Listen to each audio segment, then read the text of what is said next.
Bandeirantes, a rádio que tem opinião.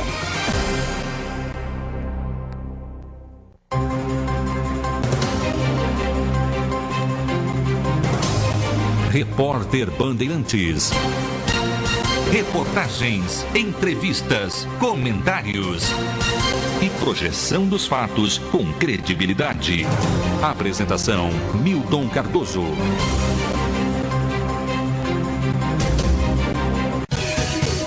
Tiroteio na zona leste da capital gaúcha deixa 1 morto e 2 feridos.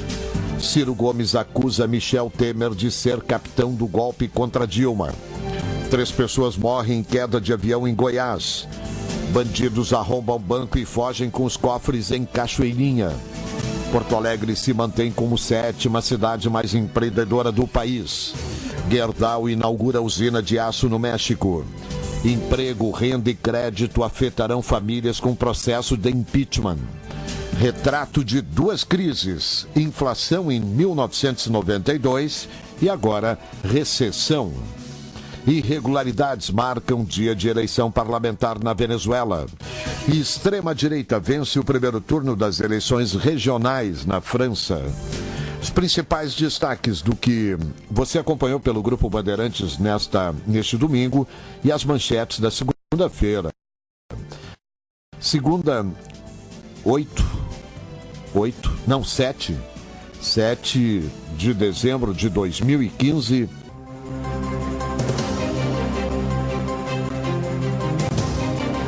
Temperatura agradável, 20 graus e meio, aqui em Porto Alegre, capital dos gaúchos. Muito obrigado aí pela audiência. Você que está no trabalho, em casa, me dando carona no seu carro, está valendo a companhia. Juntos vamos até 1h e projetando aí o que vai acontecer durante essa semana, né?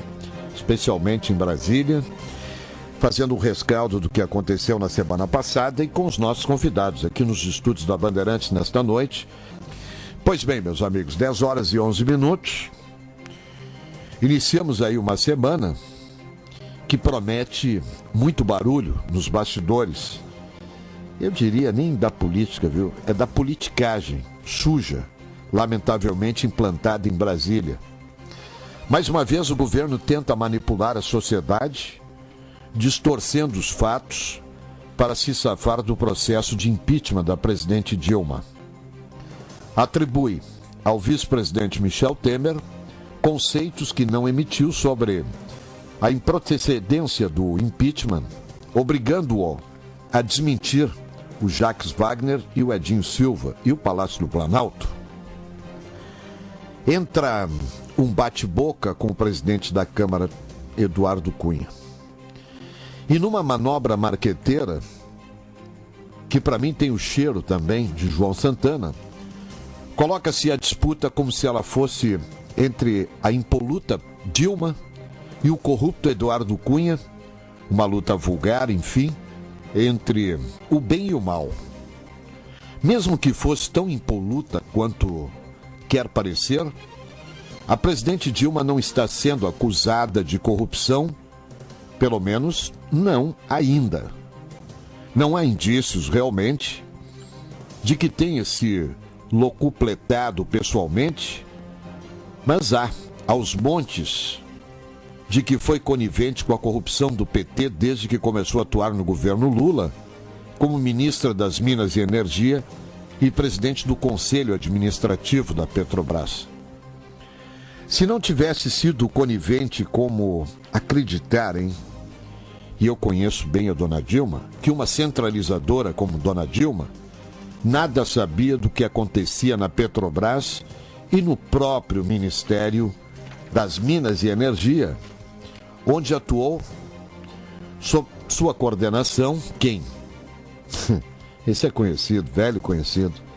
O ministro Edson Lobão, investigado pela Operação Lava Jato, hein? Ora, ninguém de bom som pode se aliar a um político com histórico de Eduardo Cunha sem sair chamuscado. E é inegável que o pedido de impeachment, embora feito por juristas respeitáveis e com bom embasamento técnico, é prejudicado por ter sido deflagrado por quem foi, Eduardo Cunha. Mas não é uma peça política de Eduardo Cunha. E ele não tem a menor importância a partir de agora, já que a decisão sairá de um colegiado e, por fim, do plenário da Câmara dos Deputados. Ao se colocar como o contraponto a Eduardo Cunha, a presidente Dilma viu-se envolvida num bate-boca que revela bem sua fragilidade política, né? Está aí o sinal da Band marcando 10h15. Pois acusada por Cunha de ter mentido à sociedade brasileira ao afirmar que não se submetia a barganhas políticas, a presidente deu chances a que se revelasse a extensão das negociações por baixo do pano que desenvolveu com o presidente da Câmara, só interrompidas, ao que tudo indica, pela desconfiança do Eduardo Cunha de que o PT não cumpriria sua palavra. Foram evidentes os esforços do Palácio do Planalto para salvar Eduardo Cunha no Conselho de Ética, enquanto o PT, sob comando de Lula, chegou à conclusão de que o melhor caminho seria desistir de Eduardo Cunha e tentar recuperar uma imagem ética que se perdeu pelo caminho nesses últimos 13 anos de poder, né? Mesmo que isso significasse o risco de o deputado em revanche desencadear o processo de impeachment, o que realmente aconteceu. Meus amigos, nesse jogo político de bastidores, onde todos mentem, eu vou repetir para vocês, todos mentem e ninguém é impoluto, o tempo joga contra o governo. E a cada dia a crise econômica mostra-se mais e mais grave, e a tendência é que no próximo ano o desemprego aumente, a inflação continue corroendo o poder de compra dos brasileiros e a economia continue em depressão. A oposição, essa não tem vergonha na cara. Antes, ávida pelo impeachment a ponto de ser irresponsável em seus acordos com Eduardo Cunha, agora quer adiar o processo já em andamento, acreditando que a piora da situação ajudará a mobilizar os cidadãos a favor do impeachment. Veja a que ponto nós chegamos, né?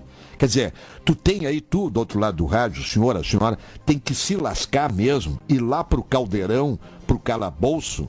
É o que esses caras pensam lá em Brasília. É dessa maneira que eles manipulam.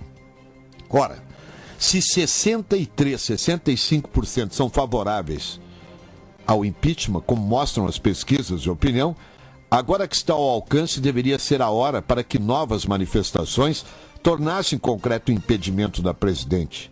Sei lá se é 60, 70, 80, seja lá o raio que for. Ao contrário, o governo joga com a rapidez do processo para tentar liquidar a fatura neste fim de ano, acreditando que a mesma desmobilização que aflige a oposição é um dado a favor da presidente, da permanência da presidente Dilma no Palácio do Planalto. Se a oposição não conseguir transformar em realidade, eu acredito que ela não vai conseguir, com essa oposição aí, com a Aécio e essa turma aí, transformar em realidade a vontade latente do povo brasileiro, terá sofrido uma derrota política. Mas os problemas não serão superados, apenas agravados. Essa que é a realidade. E estaríamos diante de uma situação em que o governo tem apenas o apoio de menos de 10% da população e a oposição não tem capacidade, delegado Abílio, para mobilizar os cidadãos. Ou um futuro governo com Michel Temer, Dr. Jorge Weckert, não é capaz de empolgá-los. A Operação Lava Jato, diante de tudo isso aí, continuará correndo e mostrando as entranhas do país, paralisado pela falta de ética, respeito, com a perda de referências sociais pelos indivíduos de uma sociedade onde tudo é permitido e não há limites. A verdade é que o grande articulador de toda esta desgraça política, econômica e social que o país está vivendo chama-se Luiz Inácio Lula da Silva. Tem nome e CPF. O pai dos banqueiros e o embusteiro dos idiotas que o consideram o maior líder após Getúlio Vargas.